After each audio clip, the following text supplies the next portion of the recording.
صحیح بخاری حدیث نمبر 136۔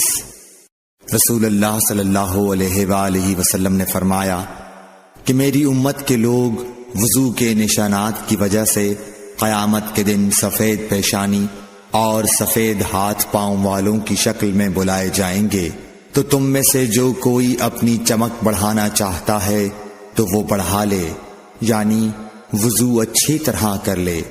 صحیح بخاری حدیث نمبر 137۔ رسول کریم صلی اللہ علیہ وسلم سے شکایت کی گئی کہ ایک شخص ہے جسے یہ خیال ہوتا ہے کہ نماز میں کوئی چیز یعنی ہوا نکلتی معلوم ہوئی ہے۔ آپ صلی اللہ علیہ وسلم نے فرمایا کہ نماز سے نہ پھرے یا نہ مڑے جب تک آواز نہ سنے یا بو نہ پائے۔ صحیح بخاری حدیث نمبر 138۔ نبی کریم صلی اللہ علیہ وسلم سوئے یہاں تک کہ آپ خراٹے لینے لگے، پھر آپ نے نماز پڑھی، اور کبھی راوی نے یوں کہا کہ آپ صلی اللہ علیہ وسلم لیٹ گئے پھر خراٹے لینے لگے، پھر آپ صلی اللہ علیہ وسلم کھڑے ہوئے، اس کے بعد نماز پڑھی۔ ابن عباس رضی اللہ تعالی عنہ کہتے تھے کہ ایک مرتبہ میں نے اپنی خالہ ام المومنین حضرت میمونہ کے گھر رات گزاری تو میں نے دیکھا کہ رسول اللہ صلی اللہ علیہ وسلم رات کو اٹھے۔ جب تھوڑی رات باقی رہ گئی تو آپ صلی اللہ علیہ وسلم نے اٹھ کر ایک لٹکے ہوئے مشکیزے سے ہلکا سا وضو کیا۔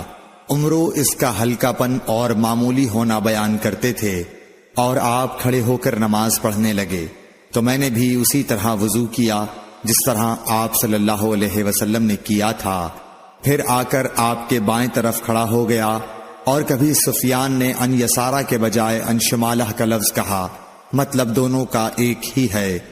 پھر آپ صلی اللہ علیہ وسلم نے مجھے پھیر لیا اور اپنی داہنی جانب کر لیا، پھر نماز پڑھی جس قدر اللہ کو منظور تھا، پھر آپ لیٹ گئے اور سو گئے حتیٰ کہ خراٹوں کی آواز آنے لگی۔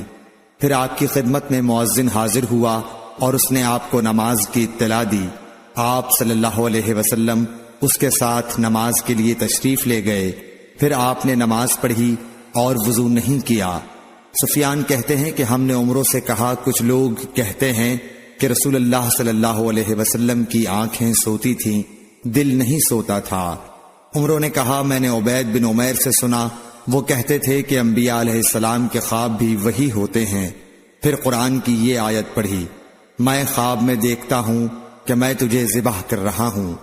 صحیح بخاری حدیث نمبر 139۔ رسول اللہ صلی اللہ علیہ وسلم میدان عرفات سے واپس ہوئے، جب گھاٹی میں پہنچے تو آپ اتر گئے۔ آپ نے پہلے پیشاب کیا، پھر وضو کیا، اور خوب اچھی طرح نہیں کیا۔ تب میں نے کہا، یا رسول اللہ، نماز کا وقت آ گیا۔ آپ صلی اللہ علیہ وسلم نے فرمایا، نماز آگے ہے، یعنی مزدلفہ چل کر پڑھیں گے۔ جب مزدلفہ میں پہنچے تو آپ نے خوب اچھی طرح وضو کیا، پھر جماعت کھڑی کی گئی۔ آپ صلی اللہ علیہ وسلم نے مغرب کی نماز پڑھی، پھر ہر شخص نے اپنے اونٹ کو اپنی جگہ بٹھایا، پھر عشاء کی جماعت کھڑی کی گئی اور آپ نے نماز پڑھی، اور ان دونوں نمازوں کے درمیان کوئی نماز نہیں پڑھی۔ صحیح بخاری حدیث نمبر 140۔ ابن عباس رضی اللہ تعالی عنہ نے وضو کیا تو اپنا چہرہ دھویا، اس طرح کہ پہلے پانی کے ایک چلو سے کلی کی اور ناک میں پانی دیا، پھر پانی کا ایک اور چلو لیا، پھر اس کو اس طرح کیا، یعنی دوسرے ہاتھ کو ملایا، پھر اس سے اپنا چہرہ دھویا، پھر پانی کا دوسرا چلو لیا اور اس سے اپنا داہنا ہاتھ دھویا، پھر پانی کا ایک اور چلو لے کر اس سے اپنا بایاں ہاتھ دھویا، اس کے بعد اپنے سر کا مسح کیا، پھر پانی کا چلو لے کر داہنے پاؤں پر ڈالا اور اسے دھویا، پھر دوسرے چلو سے اپنا پاؤں دھویا، یعنی بایاں پاؤں۔ اس کے بعد کہا کہ میں نے رسول اللہ صلی اللہ علیہ وسلم کو اسی طرح وضو کرتے ہوئے دیکھا ہے۔